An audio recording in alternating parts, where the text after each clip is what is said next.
Do you have any regrets then, Barnaby? Because you're Nat at heart. It seemed to just be a leadership issue. Mike Canavan's the leader. Aren't you more suited to be in the Nationals? Look, Matt Canavan is definitely philosophically closer, but as I said, Matt Canavan can't... It's going to be interesting. I mean, Matt Canavan and Tim Wilson, how long do you reckon before that one blows up? And you know, obviously there's a lot of policies that Matt has that I strongly support. We strongly support building new coal-fired power stations. But does the coalition now believe in building new coal-fired power stations? We do believe in income splitting. I think it's really important. Because I know you believe that. Does the coalition believe in that? Yeah, you certainly cut through when it comes to that. But when you're in One Nation... Of course, because it makes sense. Well, sure, but Pauline Hanson ruled out on Sky News just a couple of days ago that she wouldn't be part of any kind of super coalition. So you can talk about coal-powered stations for as long as you want, but it doesn't matter because you're never going to be a party of government. So how can you ever affect change rather than shout from the sidelines? Well, you know, can I be, with due respect, Laura, that is a bit conceited that you would say that, because you are saying which way the Australian people will vote at the next election and you don't know that. Okay. Let the Australian people make that decision about what form of party you are. I mean, otherwise, not even Pauline was saying that she can be a party of government. That is exactly the line the coalition uses, and people, when they hear it, they say, "You've just made a statement that you own my." I'm not being conceited. Pauline said it. You're making a statement that you own my vote when you've actually got to earn my vote, and you earn my vote and their vote by, like, we believe in getting rid of the climate change and energy department completely. Get rid of it, move it. It's gone. Because it's caused us so much damage. You can see it right now in the fuel crisis, and you see it right now in the electricity crisis, and you see it right now in the cost of living crisis, and you see it right now in the records and insolvencies in small business. And this is what forces the Australian people to make a dynamic change in the way they vote, and they're doing that. And, you know, we are going to be a positive influence on trying to make sure that this nation takes a different direction. And if the Australian people decide to give us an awful lot of seats, then we're going to have an awful lot of say and an awful lot of things that happen down here in this building. And I think that is a very good thing. And we're coming forward with great candidates such as David Farley and Farah, you know, someone who's been a CEO of Collie, AA companies, been to Harvard. These are serious players in a serious game that we respect the job we have for the Australian people. And the Australian people will determine what sort of effect we have after the next election. Barnaby, if you really think One Nation will be a party of government, will you rule out running for the Senate then? Will you stay right where you are and contest New England? Because you need to be in the lower house. It's the same argument for Matt Canavan moving.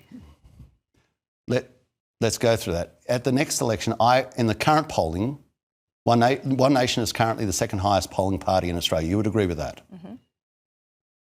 Yep. You do? Good, thank you. Which means that even if it falls back a bit, you cannot get a coalition government is not going to get supply and confidence. You don't have to go into coalition to talk about supply and confidence, but you can talk about policy.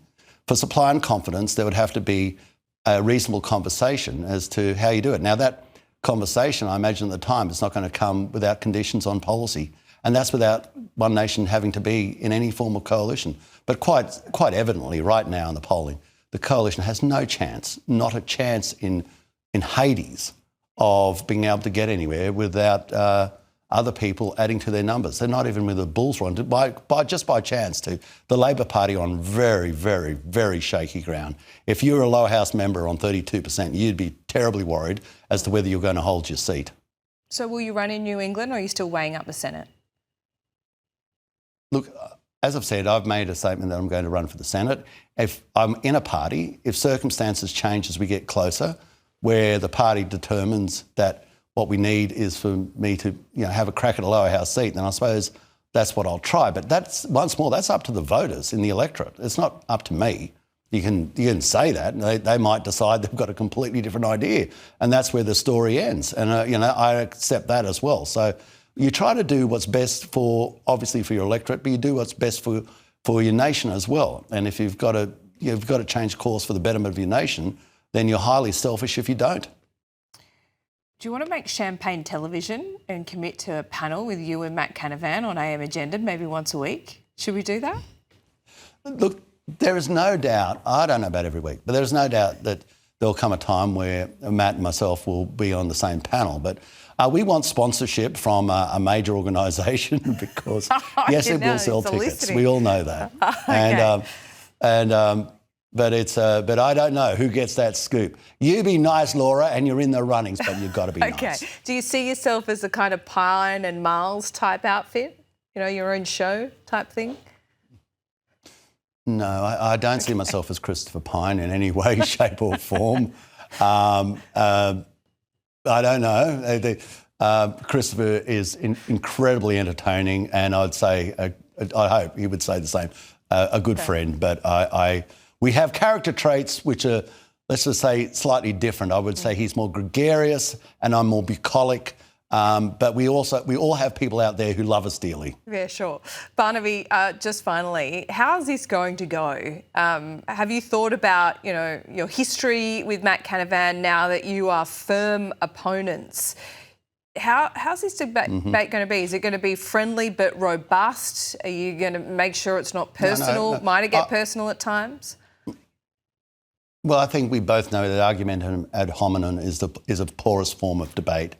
And I expect Matt to play the best game on the balls of his toes. I wouldn't respect him if he didn't. I know he will.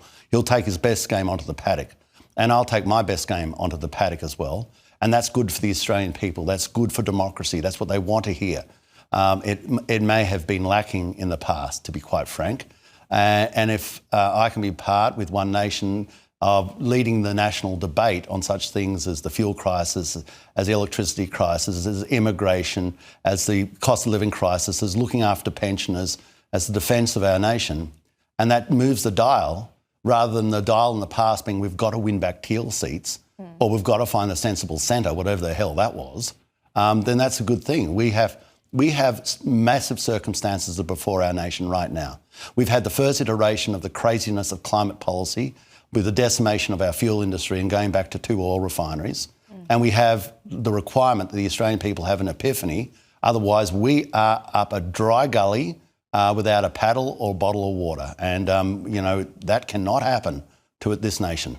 You sure you don't want to go back to the Nats? Would you rule it out, ever? No, I'm not doing that. My decision has been made and I thought about it for a long period of time. I must admit, it wasn't an easy one, though. Philosophically, it was not. It was philosophically, I'm in a very secure and happy place with One Nation. I'm very at ease. They're a good team, as now I've got to know them. They're a very good team, very slick team, I might say, and they're having real success with the Australian public. And of course, in the past, as I've said, myself and Mr. Littleproud did not see eye to eye, and that was, you know, that was part of the circumstances of my leaving. But once you make the decision, once you're out, you're out. And I'm now with the One Nation team doing the very best job we can on behalf of the Australian people. Okay, sounds like you've been to therapy too, Barnaby. Great to see you. This is a form of therapy, I think, as well. Great to see you.